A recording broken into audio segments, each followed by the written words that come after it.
Land and Roots, welcome back. Officially part one now for us, I guess. And you heard the intro before, you know what we're going to talk about, but let's start from the basics. You're on this page because you know you've discovered that Asarci supplies land to people. Guys, if you need land in Prampram, you have no problem, just contact us. But for me to be able to supply with the land, I need to understand the land, or we have a deep desire to understand land. So let us talk about land. Why is it important to us and to you? What do we feel about land? What is the concept of this thing? Because so often we feel people are trying to trade it and in a way disrespect it like it's just nothing. But for us it's sacred. For us land is like a spirit. For us we know that land belongs to God. Whether you believe in the monotheistic theology that, you know, during the first few days, God, as he was creating the universe, created the land and then the seas, and then later came the humans, or you understand our God concept and our spirituality, there's that the land was created for us to be stewards of, to love, honor and respect, to make use of for the purposes of humanity. Either way, we have to accept without land, we can do nothing. So land is a fundamental pillar of our existence. Everything we eat in the main comes from land. Even under the sea, there is land. So it's an extremely important thing for us to look after. And I think, you know, we hear a lot more about climate change and the impact of humans on the land and how the land is reacting to that. I think that is a sign, is that the land has like a feeling, it has an emotion. And for that reason, as we've been acquiring land in Prampram, and as we've been distributing and developing that land in New Ningo, Prampram, we've also been honouring and loving the land. You know, we've put a lot of our emotion into the land because we feel if we give the land that honour and respect, indeed it will give us back the protection that we needed, because land is a form of protection. Land is property. So when we say to people we supply land, actually what we're in the business of property.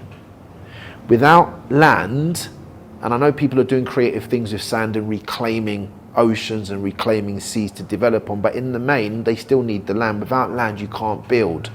So there is another saying that we have, that before a home, there is land. Before you can build, you need land.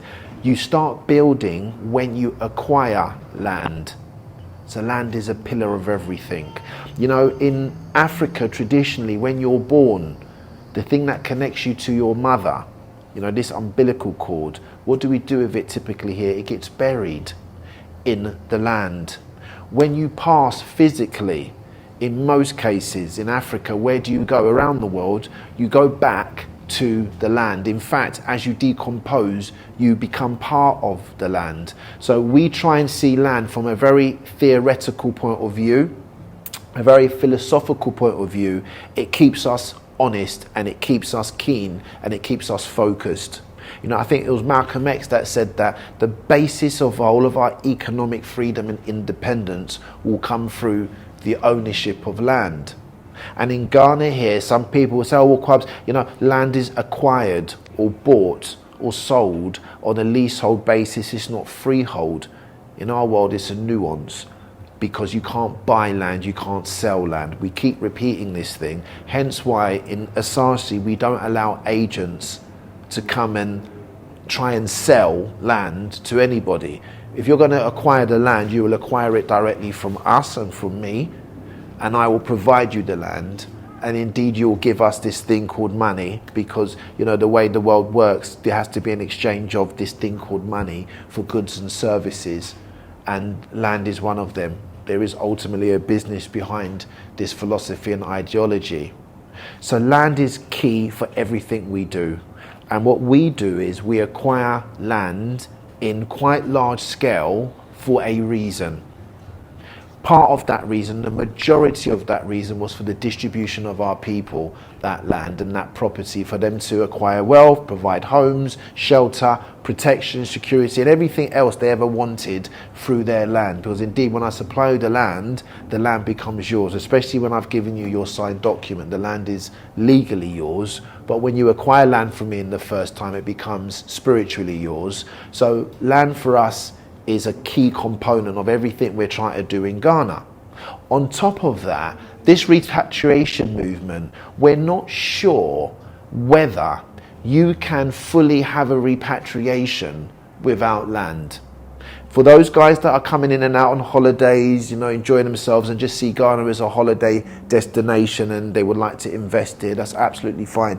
Then there's the others that want to see Ghana as a bit more of a mainstay in their future generations through their families and children. They want to have homes here and businesses, absolutely fine. And there's others that want to live here full time, they want to thrive here, they want to fight here, they want to love here, they ultimately want to transition from this land. That's also fine. At the end, you have to have the land, in our view, to have a true repatriation. We don't know if you can be fully connected to Africa without land. We're not so sure. I don't know the answer to that, but it's a conundrum I think about often. Can there be a true repatriation, or can there be a true motherland if you don't have land? Time will tell, but we feel land is very important. It's like our names. You know, it's like our culture, our rites of passage, our birthing rights, our funeral rights. They're all part of the psyche and identity of a people. And I think that people typically are grouped on what piece of land they came from. So if those of us that have this melanin in this, you know, hue of ours, all came from a certain area called Africa, then I think it's something we should try and defend and protect, and definitely something we should try and improve and develop.